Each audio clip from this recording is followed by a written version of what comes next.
Yes, good evening, everybody, and welcome to the world premiere of one of the most dynamic, informative, and inspiring podcasts to be broadcast over the internet today. Yes, I am talking about the podcast known as From Ex-Con to Icon.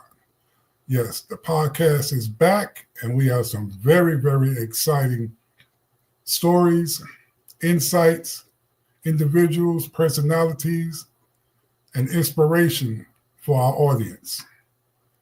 And tonight, I must inform you, we have a very, very, very dynamic lineup in store for you. We are going to introduce two individuals who, in spite of a past of incarceration, a life of crime, and many other ins and outs of the streets and of things that will definitely send you to prison, we have now brought forth to you success stories. And our first story from our first individual is from Brother Stet Frazier. Brother Stet Frazier did 25 years, yes, 25 years behind the wall in federal prison, and by the grace of God was granted release, immediate release, due to the first Stet Act signed and put into law by then President Donald Trump. So without further ado, we'd like to bring on Mr. Stet Frazier and for you to hear his story. Be inspired, people, because that's what we're here for.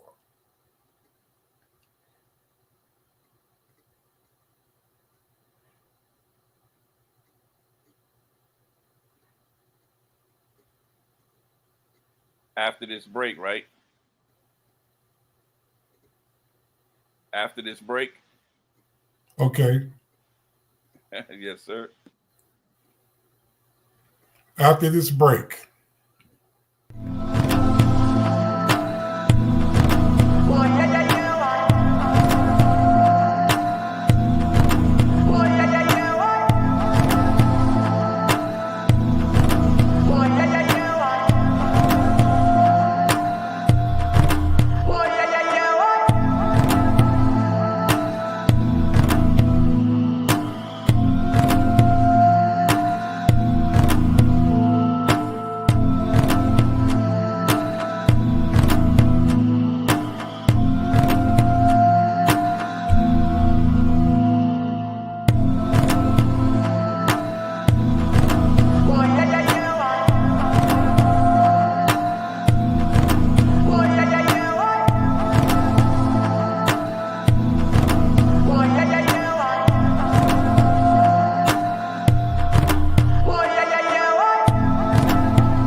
Yes, indeed, dear people, here we are, the world premiere of Ex-Con to Icon. And without any further ado, let us bring on our first guest, Brother Stet Frazier.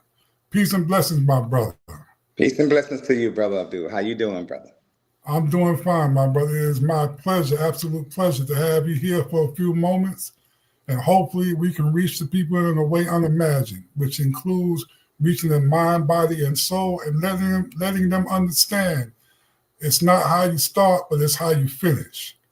And so without further ado, we like to go into your story, and we'd like for you to tell us a little bit more about yourself and your background, my brother. Yes, yes, sir, brother Abdul. I was born and raised in a little small country southern town called Camilla, Georgia. And I just, won't go into all the details, but growing up with a mother and father till we lost our father in 1981. I was one that always kind of worked. Went to do the little works in what we would call in the South fields or shit like sharecropping. Just to do something for myself. And as I grew, I got older.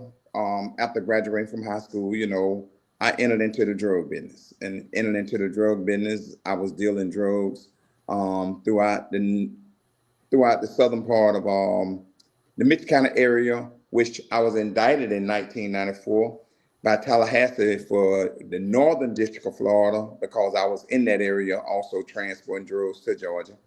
And so I was indicted in 1994 for conspiracy to distribute crack cocaine in the Northern District of Florida and elsewhere, which would consist of Georgia. And in being indicted, I proceeded to go on to trial because I was saying that I was literally innocent.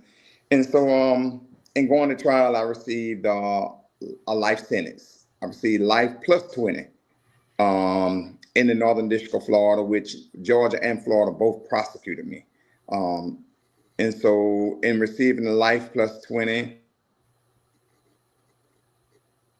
prison, sent to federal prison. And I started off in federal prison in Jessup, Georgia in 1995. And once the crack cocaine riot happened, I was transferred to USP Atlanta, which allowed me to be at that prison for 3 years. And then from there, I was just transferring throughout the system to Virginia, to Carolina, back to Georgia, throughout the system. In the federal system, you get to move around. You don't just stay stationary in one institution. You get to see, as I would say, see the world of the United States free of charge. You just got your body is the charge, and that's just moving you around.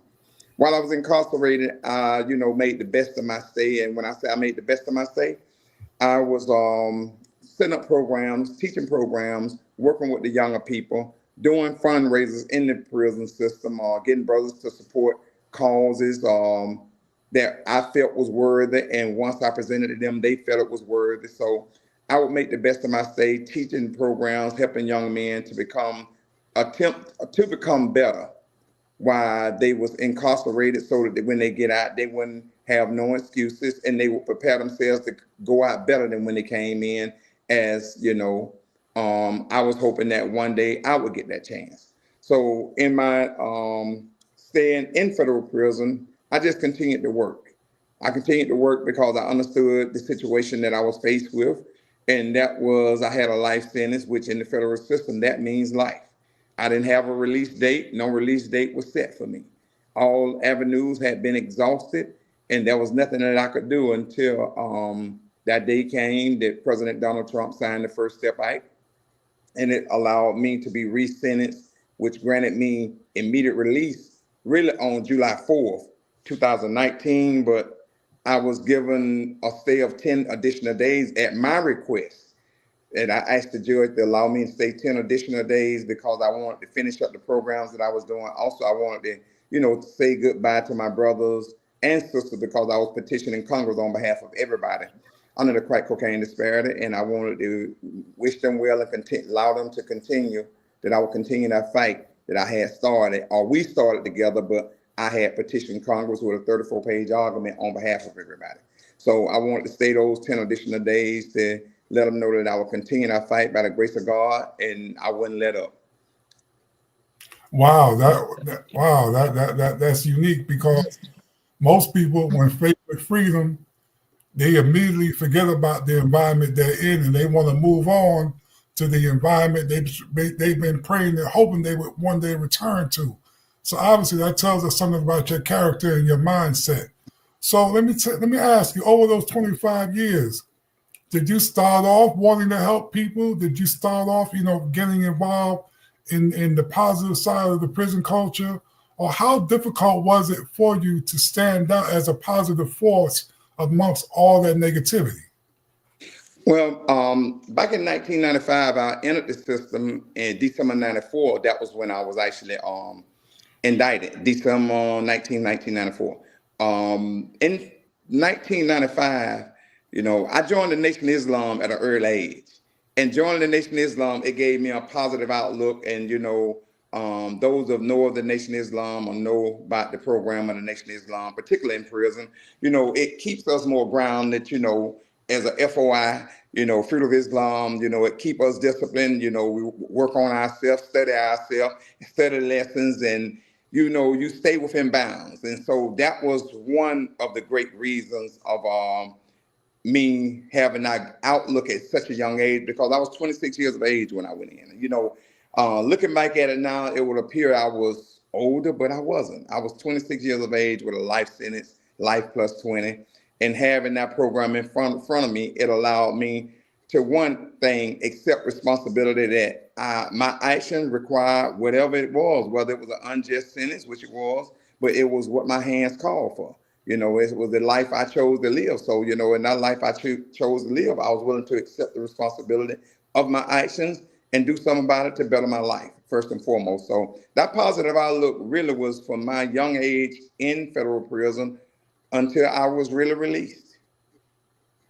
Okay, so let me ask, wow, you mentioned something else that is often not heard or seen within that environment. You immediately entered into a situation where you saw the possibilities of you disciplining yourself and possibly becoming a better person than you were prior to going to prison. And you mentioned something very important. You said you were willing to take responsibility for your actions. Now let's be real. How many people around you? Because the federal system is a big system, and like you said, you move around a lot in the federal system. Throughout your travels, how many people did you come across that were willing to make that type of sacrifice? And like you had a life sentence, so you had no date, but yet and still you were willing to go the extra mile to improve self. How many people did you actually meet that were willing to do the same thing? How important was that for you? If I had to say, it was very few. Very few brothers that I came across was admitting, accepting the responsibility and not blaming anyone else. Very few. Even with brothers, particularly in the system, knowing that I didn't hold nobody responsible, even those that testified against me. I didn't hold them responsible because it was the life that I chose to live. And so some, they disagreed with that. But like I told them, I'm not here for you to agree with it. That part of life, if you don't let things go and you hold on to something, you're not hurting anyone else but yourself. And so in accepting responsibility, very few brothers I came across would immediately accept that. They always had the finger to point at somebody else, where if they wouldn't have testified on me, it is. No, if you wouldn't have sold drugs. If I wouldn't have sold drugs, there wouldn't be anything to testify against. So I was one that accepted responsibility at a very early age. And I accepted the fact that, even though I had life in 20, the life I chose to live, whatever it is, anything that I do in life, whatever that calls for, that punishment or whatever deemed fit for me to receive, I'm willing to accept that. And that's something that I didn't see with many brothers, without using somebody else as a scapegoat. No, it was very few, brother. Yeah, thank you for your honesty on that. So now, as the years went by, and as you mentioned, the First Step Act actually was your key to freedom. So as the years went by, did you see any type of advocacy going on that possibly gave you hope? Because until the First Step Act, we know that, like you mentioned, the disparity in the crack cocaine laws. So in that respect, did you see any type of advocacy going on that you can maybe attribute to the First Step Act actually becoming a reality?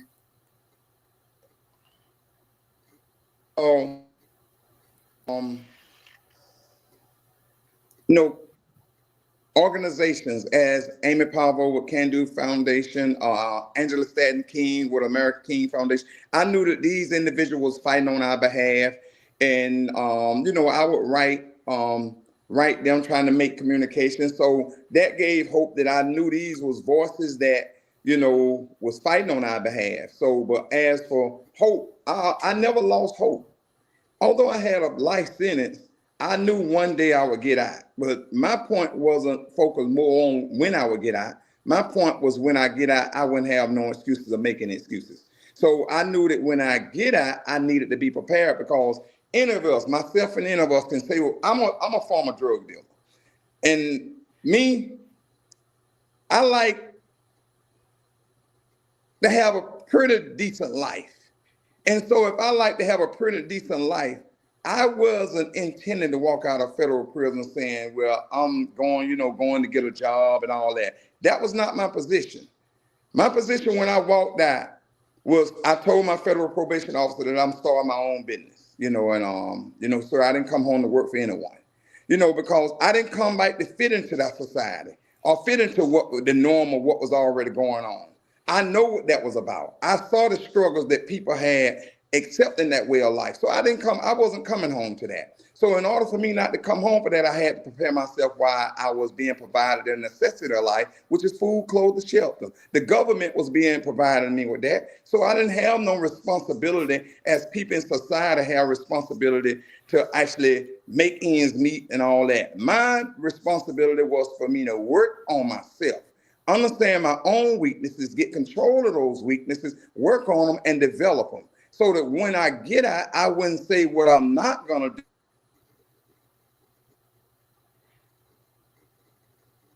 In order for to do that, I had to work on myself and work. And that's what I did. Yeah, that's excellent mindset you came home with. It's ironic that you would mention that you did not want to fall into the pattern that most people fall into, which is coming home, trying to seek employment, struggling with that, because as we know, coming home as ex-felons, it's very, very hard to fit into the workforce. And often the workforce that awaits us is something that is not satisfactory to us monetarily. Very seldom can a brother or a sister coming home from prison enter into a place of employment where it's going to be totally satisfactory. It's usually factory work, restaurant work, that type of work. And oftentimes people, when they look at their picture, their financial picture, this is one of the reasons why, and again, no excuse, but this is one of the reasons why people are so easily deterred and go back to the street, because they want, like you said, they want a lifestyle that gives them an opportunity to at least be equal financially to those across the board. So again, we can't stress how important that is to seek alternative ways of bringing in money when you come home, because we live in a different world now. We live in the digital world now. We live in a world of push button money, as many people would call it. But I think one of the advantages that you had is that your mindset was already geared towards something revolutionary. And as we know, it takes revolutionary thinking to change the way that we used to think. And we can appreciate that in you, my brother, for sure. Yes, definitely. Well, one thing about it, I was one to just, coming home, I understood and saw the struggle and the suffering of our people prior to me coming home. So I had to prepare myself, and I didn't know no other way but to do that, but to do for self. That's what I would tell brothers while I was teaching. I taught some business classes while I was incarcerated, and I told them that a man coming home picking up cans is better than a man coming home looking for a 9-to-5 job. Why? Because that man is independent. He's not going to pick cans up long. He's doing something for himself. I say, but once you come in and fit into the status quo of what's already established, then you're going to fit into the 9-to-5 and you're going to be dissatisfied. And I knew I would have been dissatisfied coming home fitting into that. So that was not my position. I was 100% sure that I wasn't coming home to work for anyone. That was my mindset. And I used to tell brothers, because I did a lot of speaking in federal prison. I did programs and I did a lot of speaking. And I told them, I'm not coming home to work for no one. So, but I'm not a fool. If I didn't prepare myself, then I got to get a job and work for someone. But I prepared myself. I prepared myself that I wouldn't come out and make one excuse. I would come home, and in fact, I can say this. I feel when I came home, God wiped away excuses. Because those that know me knew that I prepared myself. They knew I talked to them over and over about being ready when they released. I had a life sentence, but I knew one day I would be released. But I didn't sit back in prison wondering when that day would come. The point is, that was my home right then. I accepted that as my home, but once I was released, then I would make things do what it do. And that's by the grace of God. That's what I do right now. So tell us, what do you do right now, my brother? I'm an independent contractor. I put in bids for, well, you know, when I talk business, I would share with brothers, there's 2 recession-proof businesses that even if the country go in a recession, can withstand a recession. And that's a cleaning business, which I had, my business is all around cleaning and labor service, which is commercial cleaning. Why? Because as long as business is going on, it requires cleaning. And the next one is a funeral home. Those are the 2 businesses that I said was recession proof, because if recession go on, a hotel, a restaurant, or whatever else it might shut down. And the third thing, since I've been out of prison and I have happened to be in that, is solar system. I'm involved. I'm an independent contractor that I put in bids with companies once solar fields go into play, or solar panels are placed up, or solar fields go into play. And so I maintain and manage what they call vegetation. In layman terms, that's landscaping. I maintain the site year round, and I have contracts that last through 2028. I maintain and manage 3,400 acres of solar fields. I employ 17 individuals. And so my contracts go through 2028. America has shifted from nuclear energy to solar energy. So the third thing that can withstand a recession is solar, the solar business. Because when COVID happened, it didn't affect my business at all, because my business was working outside. So it didn't affect my business. So, you know, I'm an independent contractor that I place bids in. Right now, my 2 contracts is in Camilla, Georgia, where I was born and raised, but I live in Warner Robins, Georgia. Okay, so wow, that's some insight as well as to what an individual can think about outside of the normal rat race that so many people have to enter into upon release. Yes. So you mentioned when you first came on, you talked about the camaraderie of the brotherhood, of the Muslim brotherhood. So how important was that to you and others that you were incarcerated with during that very trying time of incarceration? How important was that brotherhood? It was the greatest thing that God could have gave me. For one, it helped me to accept responsibility in my life. 2, it helped me to do a self-analysis, self-examination, and a self-correction in my own life. Meaning, don't look outside of yourself for no one to blame.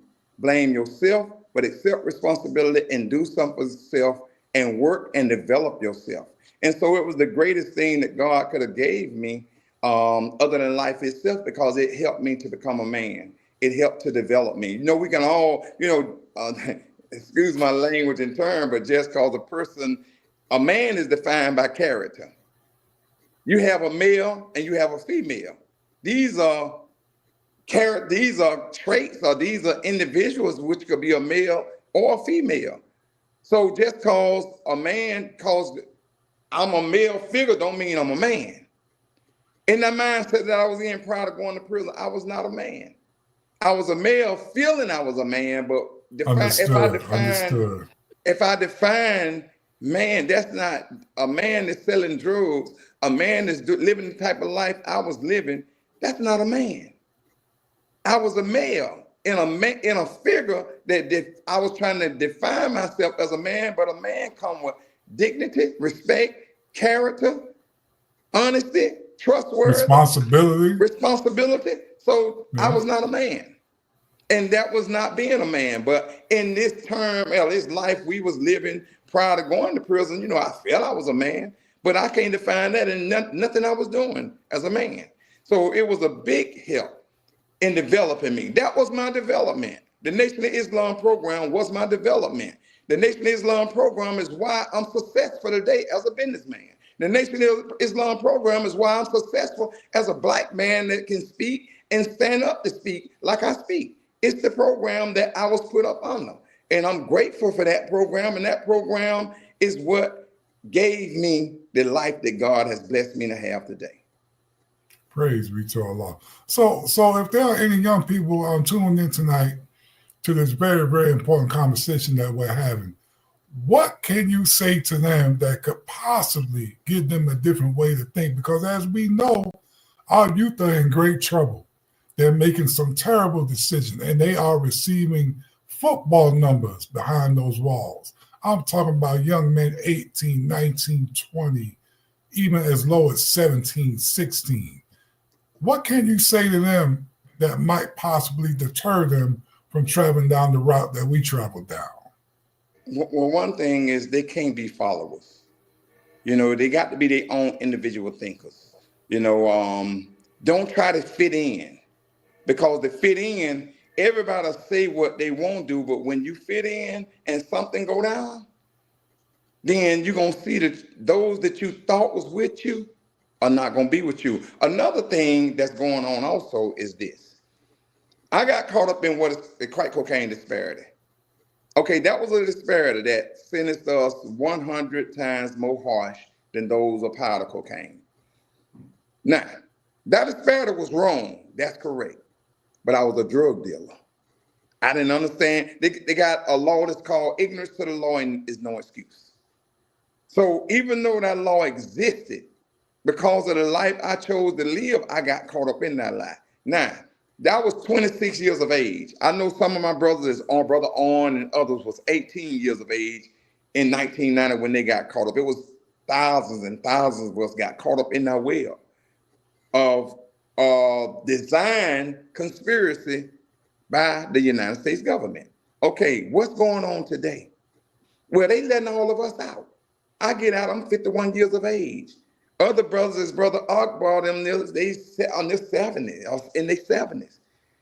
These brothers that came in with my age in 1990, we all get out in our 50s. We missed most of our 20s. Some missed all the 20s. I missed all my 30s. I missed all my 40s. I get out while I'm 50. Well, if they continue to be prisoners and we being released, who is it designed for today? It's designed for gang affiliation. See, that term associate is a broad term. It's gang affiliation. And the young people, if they're not warned of what's going on, then the stage is set for them. It costs $30,000 to $40,000, about $40,000 to incarcerate an individual per year. Well, you can get $40,000 and get a 4-year college degree. But they pay that 1 year to incarcerate you and I. So the system is already designed and set up for them to enter that realm of incarceration. They worth more incarcerated than worth more than going to college. So the system is already set up and designed. And so you have to, when I go into the schools or anywhere, I advise them and warn them. Let my life be an example for you. You don't understand and know the laws that's set for you. You don't understand and know what's down the road for you, but when you get there, it's too late. Mama can cry and plead all she wants. The system have you, particularly if you enter that federal system. That federal system means what it says. 85% of the time of what you're gonna do, that's it. And then if you had probation or anything in the state system, when you get to the federal system, they're gonna enhance your sentence based on your prior record. So they're gonna hit you with an unbelievable number. So you have to think, but we have to warn them, whether they heed the warning or not. Somebody out of that group might heed it. You're not gonna get them all. It's not designed for you to get them all. But if you can get one, if you can get one to pull out of that web and to pull out of that situation, then you're doing your job. But the point is, we must raise our voice to it. That's the ultimate goal. raise your voice to it and get them warnings that they might heed that warning. Should they choose not to heed the warning, then some will be examples for others. Wow. You know, that's a perfect way, brother, for in this segment of our show. We thank you so very much for lending us a few moments of your time. This has been an exchange that will not be forgotten by me or by others in the audience. You are a perfect example of what we're talking about when, in spite of the odds, man can achieve. You know, it says in the Quran that we were created in the best mold. Yes. We have risen to the top in spite of all the things that were against us. Definitely. So we want to thank you, brother, for being that example. We want to thank you once again for being one of our guests, and we pray much success for you and yours in the future. Thank you so much. Thank you, brother. It was an honor in being on the program, and may God continue to bless you and continue to keep it going, brother. You know, like I say, we just have to raise our voice and make our voice heard, particularly when we understand the system and know the system. But I will say this, since President Donald Trump is back as the president-elect, I will go after to try to finish what I started. And that's particularly crack cocaine and other laws to expand what he has done with the First Step Act, because if it's the First Step Act, then you got to make a Second Step Act. And I want to try to have my voice and my hand in it, which I work with Angela Staton King on all this, and she's actually one that I be working with, as I was working with when I got out of federal prison. So I want to try to have my voice to try to help the situation with some of my brothers that I left behind, and to change some of these laws that affect us so easily. Thank you so much, brother, and thank you for letting the people know that the struggle continues, and you will be a part of advocating for those that cannot advocate for themselves. Don't go nowhere, brother Steph, though, so you can give the other brother some support when he come on too. I won't. I'll be here, brother.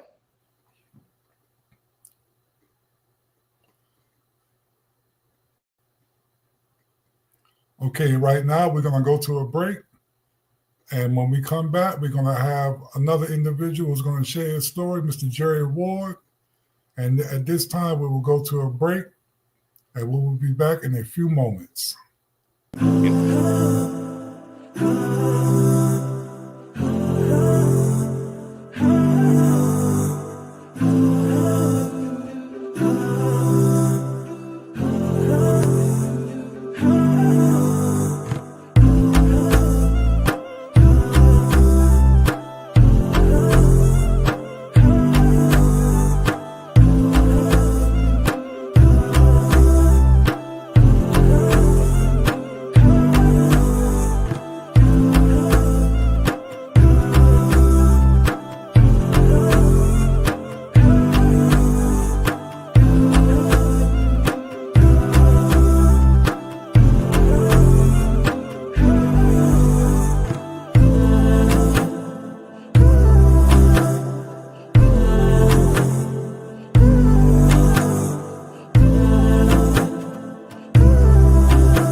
Thank you once again, and welcome back to the second half of our show.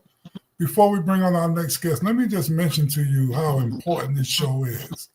Along with the many dynamic individuals we'll be bringing forward, sharing their stories, insights, hopes, and aspirations with you and their success, we are also, this is part of an umbrella organization known as the Prison Dawah Network.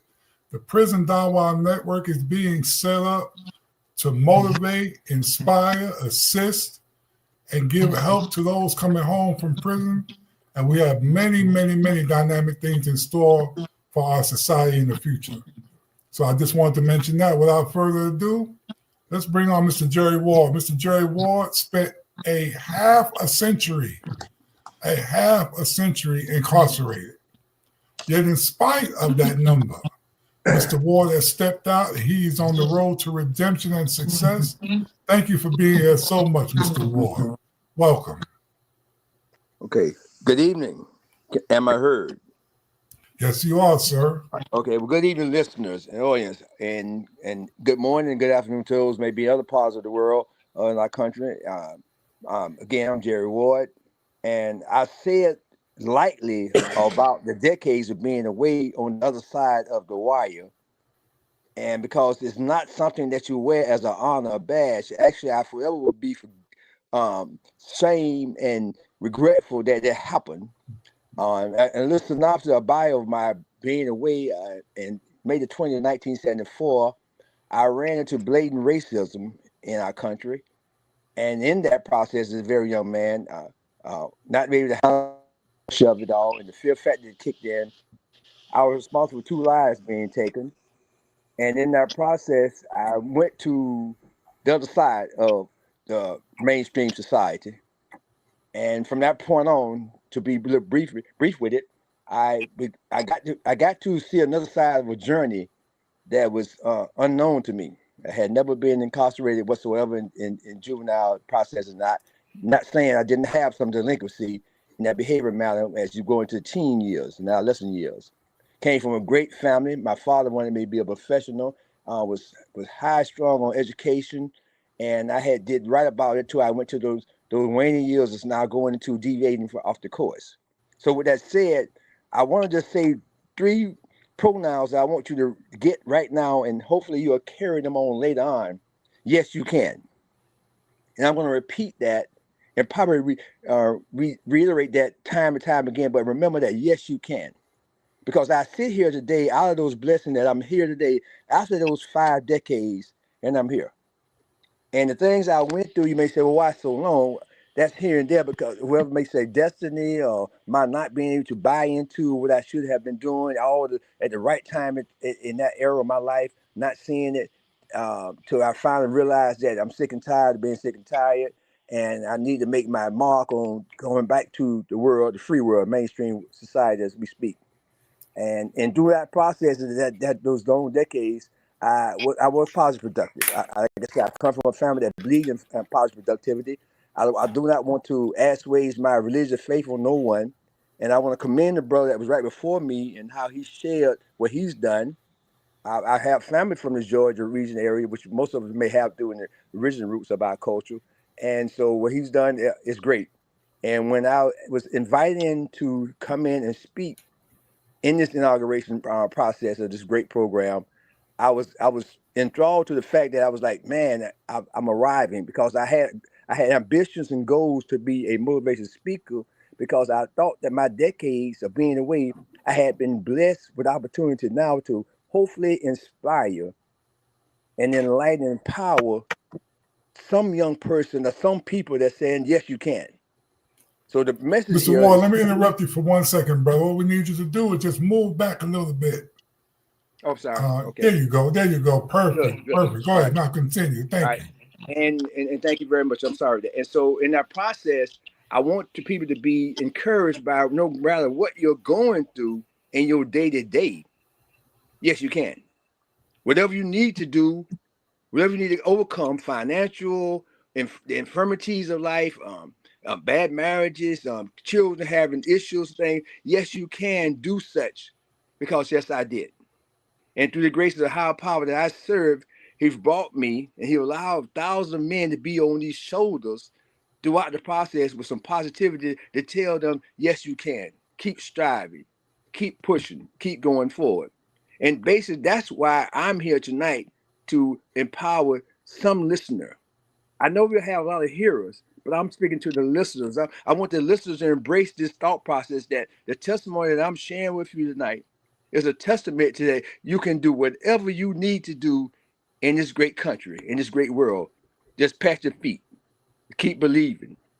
Actually, I have an acronym for HOPE, helping other people elevate. And it's psychological, it's emotional, it's spiritual, but yes, you can. So with my coming out and being out almost over a year right now, I got out of Halloween and I had over the pond that I said, no tricks, nothing but treats. And it's a pagan holiday, depending on how your belief. However, to me, it was all treats because I had been away for 5 decades, and to be released on Halloween, I always will remember that as celebratory for that time of season for me. So I'm a year and to 24 days, and the process of coming out to acclimate, it's been my biggest challenge because I've been away so long. But the grace of the power that I serve allowed me to be able to come out and stand and be steadfast and abounding and moving forward with a good mindset, with good structure, good health to go forward. And have an opportunity tonight to do what I'm doing now, to convey, hopefully, prayerfully, some inspiration, some encouragement to any listener that knows that I'm going through it. But the guy that I heard said he did 5 decades behind the wire, and he's standing tall, and he's grateful, he's thankful. I can do it. Yes, I can. Okay, so let me ask you a question with that in mind for a moment. Let's take a pause for the cause for a moment. Let me ask you a question. Now, we can talk about, yes, you can, yes, we can, yes, I can. But what was the key component for you to stand tall? Because we did several years together, and I never once saw you falter. I never once saw you stumble. You always, whether you were working out, whether we were in positive peer, whether you were in the law library, whether you were walking down the compound, you always held your head high and maintained a sense of dignity and high stature. What was the main component, brother, for that demeanor that you carry with you 24 hours a day, 7 days? Because we know there's some tears shed. There's some moments that we can't get past at certain time. We know there's repression, oppression. We know there's violence. We know there are all type of things we have to unexpected that we have to deal with on a daily basis. What kept you from faltering, brother, during that time period? Great inquiry, Shakur. Actually, it's manifold. There are multiple things, but if I'm gonna give you the base structure, the crust of that. My grandmother, she was an ordained minister, and she used to come visit me long ago when I first started, long ago. Times when I didn't want to hear none of that really, but out of obedience and respect for the era I'm raised in, I had to lend ear to what she was saying. And she told me, she said, son, wherever your feet are planted, wear it well. And then she reiterated that. She said, son, you're not listening to me. She said, well, she was a believer. Oh, so she said, God. So wherever God plant your feet, you wear it well. So it would be Allah, Jehovah, wherever you give the title to that process of the high power. And then my father said 2 words. Well, 3 words, 4. He said, son, be strong. And she said, when I reflect back on how that was, I didn't have a mindset at the time that I was going to do these type of numbers. And we would be into the jungle that long. Yet I remember she always told me that throughout the process before she passed, about 95 years, she said, son, wear it well. So I went to wear it well, Shakur. And I knew I had to be able to affect others' lives around me because I was in an environment with so much negativity. Even being caught in it at times, I knew that I had to exemplify something different, and especially culturally, because we have in society, in the great mainstream society, we've been stigmatized systemically in so many negative ways that I wanted to make sure that inside the wire, they could see something different. They could believe in something different. And so that means you had to have your shoulders up, head back, going forward, moving forward. And one of the first things I remember going to this place that had never been incarcerated in my life, and I said this, and I said it many times, I said, Lord, I'm going to leave this place one day, blind, crippled, crazy. And that was in December 1974. So you go fast forward all of those years later, decades later, and I walked out of that place. And in that timeline, I did exactly what I just told you then. I kept the positive, believing in that I was faithfully, I'm going to leave this place, regardless of what I had to go through. And now you mentioned briefly at the beginning of your talk because this is the South that we're talking about. This is the South. This is Florida, right? So you mentioned briefly at the beginning of your talk, the subject of racism. Now, what are some of the places that you did your time at, and what type of repression? Because I mean, 50 years, you had to see a lot and experience a lot that was not good for the soul. So what are some of the things that you went through that actually gave you more fortitude to push forward? Because you didn't falter.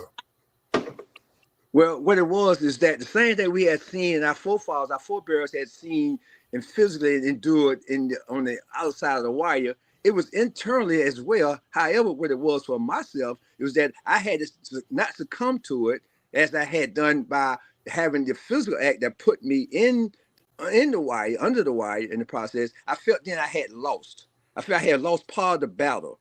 And then my father said, you was a pawn, you was one of the pawns. You ever think about if we go fast forward to apartheid, the MLK and the race riots and all those different things that happened, Jacksonville riots all over our country, Selma. There are sacrifices. There's blood shedded. People have died. And yet they have no recognition of who was the foot soldiers. We hear about the leaders that voiced out and said all the great things and moved the process over because that was their part, their destiny. Well, for my process, my father said I was a pawn used that morning. I didn't see it coming, and it happened. And said, how about you good for that change? And there was a change in that area. It was a change where I lived at geographically. So when I went into the process, I knew then I wanted to have it different. I didn't want to be succumbed when I made it again. And some of my best friends ended up being of culture because in my household, we didn't teach hate. We didn't teach racism. You couldn't even use it like in my household. So I see it on the outside of my home. So when I went in environment security to kind of get close to your is that when I seen it and it came around me, I kept my respect.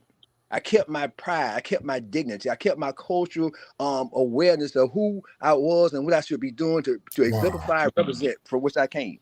So I didn't want to be fallen again to what had got me in this position unbecoming, not knowingly that this was going to happen in my life. So I did all the things to circumvent that. And I had some occasions where in that prior era that it did almost get me. But I didn't allow my emotions.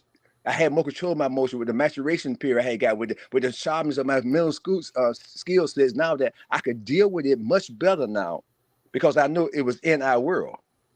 And so I had to circumvent that because I wanted to do, like I said, I wanted to wear it well, and I wanted to be yes I can make it and make it proud and boldly.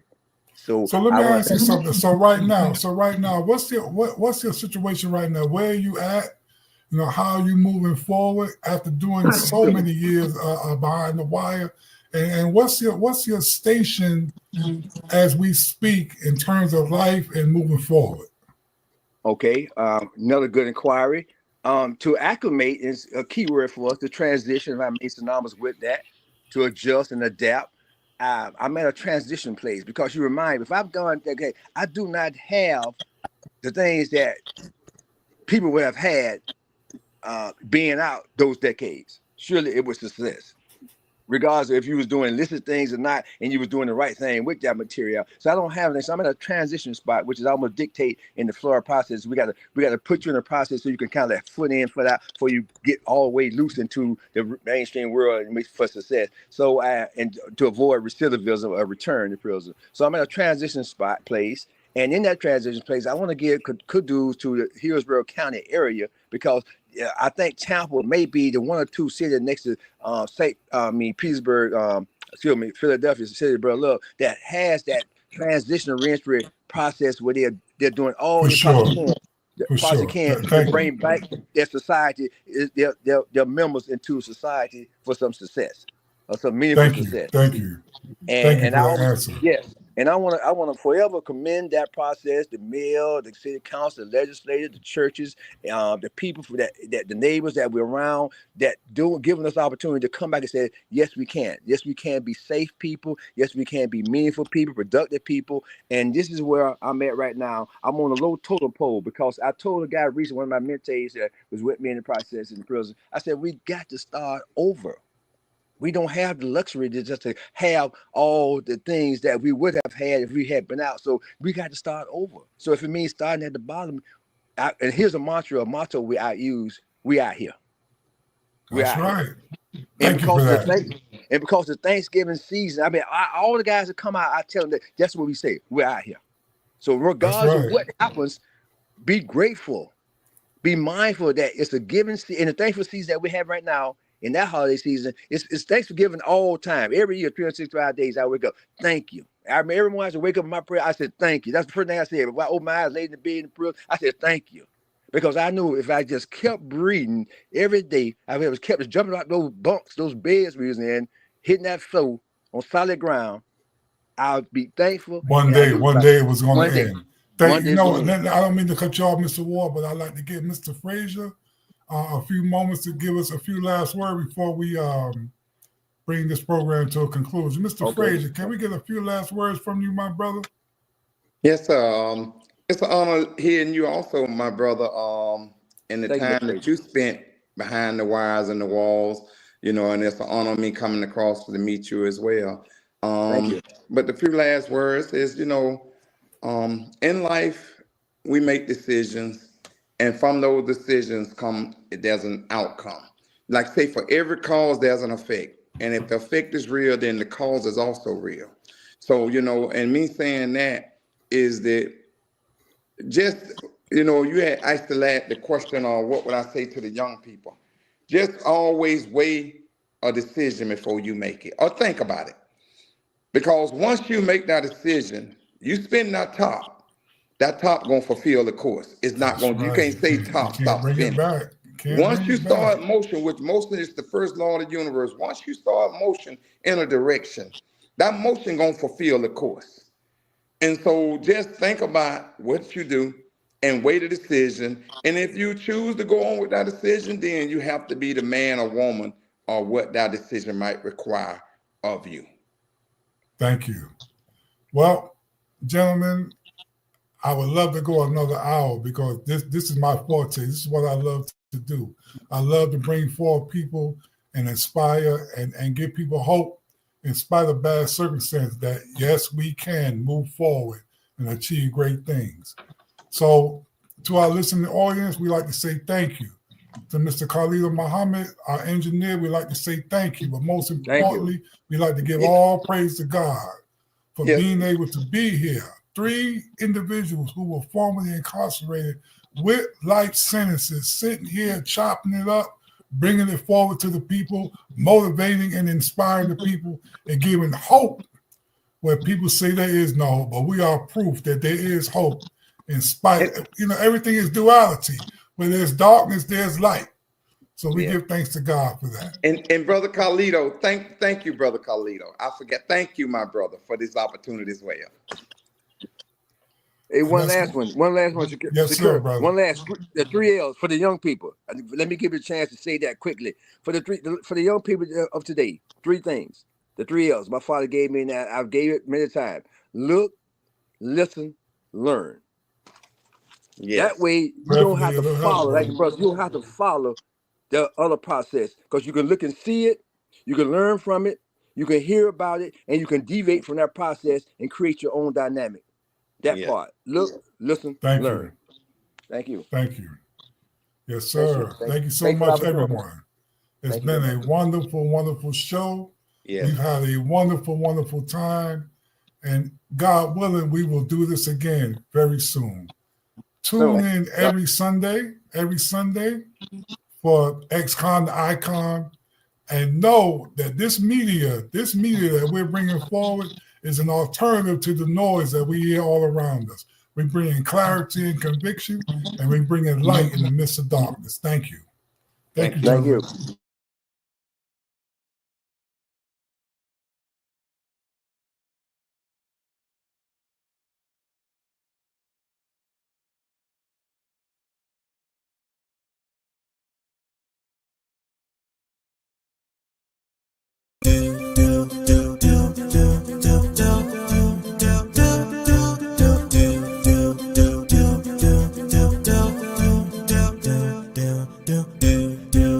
Do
do do